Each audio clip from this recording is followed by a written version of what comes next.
স্বাগতম। আজ আমরা এমন এক জ্যোতির্ময় পুরুষের জীবন কথা জানিব, যিনি শুধু একটি ধর্মের প্রতিষ্ঠাতা নন, তিনি মানবতাকে শিখিয়েছেন সত্য, সাম্য আর একতার পথ। তিনি হলেন শ্রী গুরু নানক দেবজি।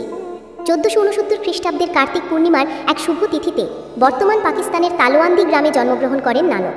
বাবা ছিলেন মেহতা কালুদাস এবং মা তৃপ্তা দেবী।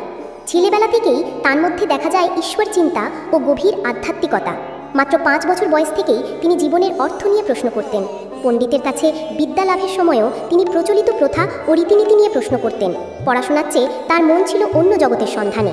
ছোটবেলা থেকেই নানকের জীবনে অনেক অলৌকিক ঘটনা ঘটেছিল। একদিন নানক মাঠে ঘুমিয়েছিলেন। জমিদার রায় বুল্লার এসে দেখেন এক বিশাল বিষধর সাপ ফনা তুলে নানকের মুখে ছায়া দিয়ে আছে। বুল্লার বুঝতে পারেন এই ছেলে সাধারণ কেউ নন। শিক্ষণীয় বার্তা: গুরু নানক প্রথম থেকেই দেখিয়েছিলেন মানুষের ভেতরের সত্য এবং ঈশ্বরের প্রতি নিষ্ঠা বাইরের কোনো আচার অনুষ্ঠানের চেয়ে অনেক বেশি গুরুত্বপূর্ণ। পারিবারিক চাপে তিনি সুলতানপুরে নবাব দৌলত খাঁ লোদির কাছে হিসাবরক্ষকের কাজ শুরু করেন। কাজ করার সময়ও তিনি সৎ ছিলেন, কিন্তু তার মন সবসময় ঈশ্বরের ধ্যানে মগ্ন থাকত। তিনি সব জিনিস তেরা বা তোমার বলে ঈশ্বরের নামে বিলিয়ে দিতেন। 30 বছর বয়সে একদিন কালীবেইন নদীতে স্নান করার সময় তিনি 3 দিনের জন্য অদৃশ্য হয়ে যান। ফিরে এসে তিনি ঘোষণা করেন, না কই হিন্দু না কই মুসলমান, অর্থাৎ সবাই এক ঈশ্বরের সন্তান।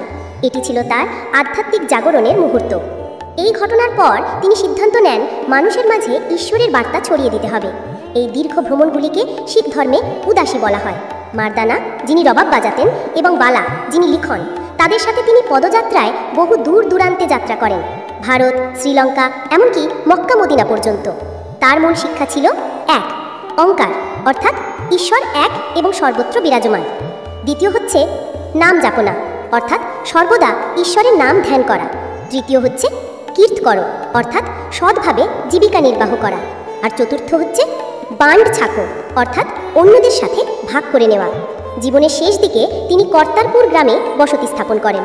সেখানে তিনি লঙ্গর বা বিনামূল্যে রান্নাঘর প্রতিষ্ঠা করেন, যেখানে ধনী গরিব, হিন্দু মুসলমান সবাই একসাথে খাবার খেত। এভাবে তিনি সাম্য ও ভ্রাতৃত্বের মূর্ত প্রতীক হয়ে ওঠেন। 1539 খ্রিস্টাব্দে তিনি মহাপরিনির্বাণ লাভ করেন, কিন্তু তার শিক্ষা, তার বাণী গুরু গ্রন্থ সাহিবের মাধ্যমে আজও শিখদের পথ দেখায়। তিনি কেবল শিখদের প্রথম গুরু নন, তিনি সমগ্র বিশ্বের কাছে প্রেম, শান্তি ও একতার এক মহান প্রেরণা।